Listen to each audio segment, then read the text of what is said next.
इस तस्वीर को देखें। ये सद्दाम हुसैन की वो दो बेटियां हैं जिनके एक महल का खर्चा तकरीबन $50 मिलियन था। इस महल में कई मुलाजमीन और लग्जरी गाड़ियां थीं। ये दोनों ऐसी शहाना और आलीशान जिंदगी गुजार कर बड़ी हुई थीं जो किसी बादशाह को भी मुयस्सर ना हो। एक वक्त था कि दुनिया में इन दोनों के हुस्न के चर्चे थे।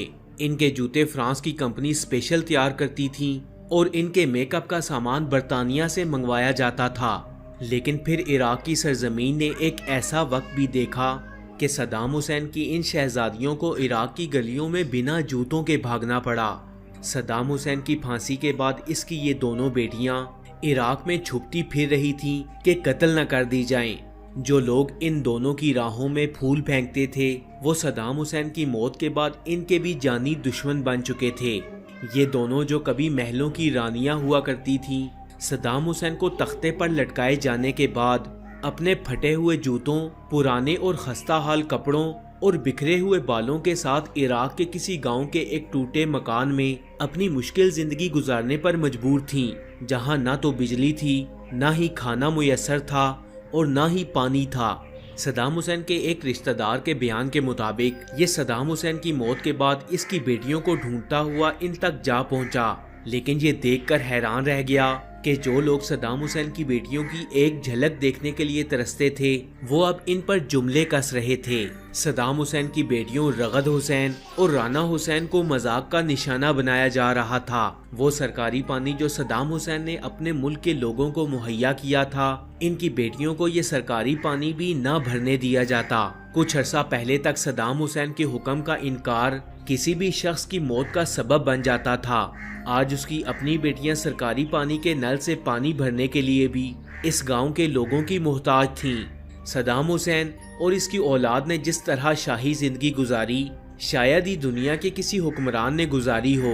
एक अंदाजे के मुताबिक सद्दाम हुसैन के पास 50 के करीब महलात थे, जिनमें से 4 राना हुसैन और 4 रगद हुसैन के थे।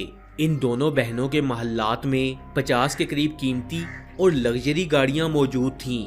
सद्दाम हुसैन खुद भी कीमती कपड़े पहनने के इंतहाई शौकीन थे। कहा जाता है कि सद्दाम हुसैन के पास इस कदर बड़ी तादाद में कीमती कपड़े थे कि किसी भी सूट को पहनने की बारी 3 साल बाद आती थी। तो इससे आप अंदाजा लगा लें कि इस शख्स की लाडली बेटियों के पास मालो दौलत और कीमती अशिया की तादाद क्या होगी। रिपोर्ट्स के मुताबिक सद्दाम हुसैन ने सिर्फ अपनी मूंछों को रंगने के लिए 12 डॉक्टर्स की टीम हायर कर रखी थी। सद्दाम हुसैन और इसके खानदान के कपड़े धोने के लिए स्पेशल रॉयल लॉन्ड्री सेंटर कायम किया गया था, जहां सिर्फ और सिर्फ सद्दाम हुसैन और इसकी फैमिली के कपड़े धोए जाते थे। लेकिन फिर वक्त ने एक ऐसी करवट ली कि सब कुछ बदल गया। एक वक्त था कि सद्दाम हुसैन और इसके खानदान के कपड़े धोने वाले धोबी को आर्मी के कर्नल का एजाज दिया गया था। लेकिन फिर दुनिया ने एक ऐसा वक्त भी देखा कि सद्दाम हुसैन के हाथ में कपड़े थे और सामने पानी वाली बाल्टी। ये जेल में खींची गई सद्दाम हुसैन की पिक्चर है, जिसमें सद्दाम हुसैन अपने कपड़े खुद धो रहे हैं। जिस शख्स के लिए सिगार भी स्पेशली क्यूबा से मंगवाए जाते थे, वक्त की सितम ज़रीफी थी कि वो अपने कपड़े भी खुद धो रहा था। जिन बेटियों की खिदमत के लिए हजारों नौकर चाकर आगे पीछे मौजूद थे, वो टूटे हुए जूतों और फटे हुए कपड़ों के साथ अपनी जान बचाने की कोशिश में थीं।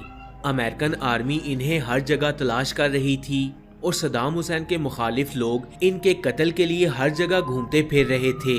लेकिन कुछ ही महीनों बाद ये अपनी जान बचाकर जॉर्डन तक जा पहुंची और जॉर्डन ने इन दोनों को रिहाइश और सिक्योरिटी दी। रगद हुसैन और राना हुसैन आज भी जॉर्डन में रिहाइश पजीर हैं, जबकि इराक में मौजूद सद्दाम हुसैन की मुखालिफ पार्टीज आज भी सद्दाम हुसैन के खानदान की जान की दुश्मन हैं। तो फ्रेंड्स, ये थी अपने वक्त के सबसे ताकतवर हुक्मरान सद्दाम हुसैन की बेटियों की कहानी। आपको ये वीडियो कैसी लगी? कमेंट्स बॉक्स में अपनी कीमती राय का इजहार। अगर आपको आज की हमारी ये वीडियो पसंद आए तो वीडियो को लाइक, शेयर और एक प्यारा सा कमेंट ज़रूर कीजिएगा।